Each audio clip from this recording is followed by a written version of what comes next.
They say betrayal starts with intention, a moment when you choose to act differently, to see someone differently. But what if it doesn't? What if it slips in quietly, like a breeze under a door you thought was locked tight? What if it begins not with a kiss, not with a lie, but with something as simple as a zipper? That's how it started for me. Not in a bedroom, not in a secret message thread, but in the soft hum of an evening when I thought I was just getting dressed for a friend's party. I was already running late. The mirror reflected my frustration as I struggled, clumsily, and without much success, to wrestle the zipper of my deep emerald dress into place. It clung tightly to my skin, hugging every curve. I cursed myself for picking something so snug. The house was quiet, except for the faint hum of the air conditioner. Mark, my husband, was on a work trip in Denver, the third one in 6 weeks. The only other person in the house was Tyler, our next-door neighbor and Mark's best friend since college. There was no plan, no expectation. I just needed help with the zipper. Tyler, I called from the hallway, unsure if he could hear me over whatever game he was half-watching in the living room.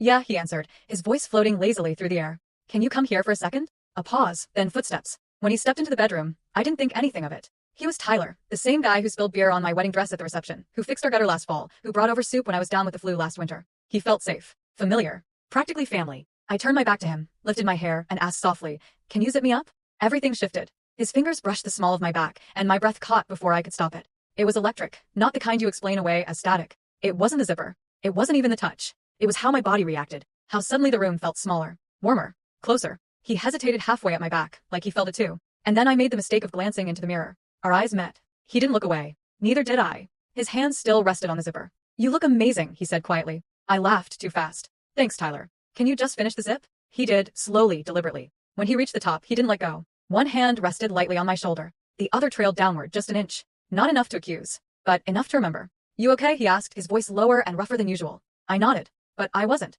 I left for the party soon after. I can't recall what I said to him as I walked out, just the pounding of my pulse in my ears. At the party, I smiled at all the right moments, clinked glasses, complimented the bride-to-be. But I wasn't really there. Every laugh reminded me of his voice. Every time someone brushed past me, I remembered his fingers. I didn't drink. I left early. When I got home, he was still there, sitting on the back porch, half silhouetted by moonlight, a beer in his hand, eyes fixed on the stars like they owed him something. "Long night?" he asked as I stepped outside. I nodded, wrapping my arms around myself even though the night air was warm. We started talking about nothing. Music, the neighbors, the weather. But eventually, the silence crept in, the kind of silence that demands to be filled with truth. "I think about you," he said, still not looking at me. I should have ended it right then. I tried. "Don't." But my voice came out too soft. He turned toward me. "You're not happy, are you?" It was the question I'd been avoiding for months. Maybe longer. Mark and I weren't broken. We just weren't anything. We didn't fight. We didn't scream. We just stopped noticing each other. We shared a house, not a home. Shared meals, not moments. Shared a bed, but not intimacy. Tyler leaned in closer. Not close enough to touch,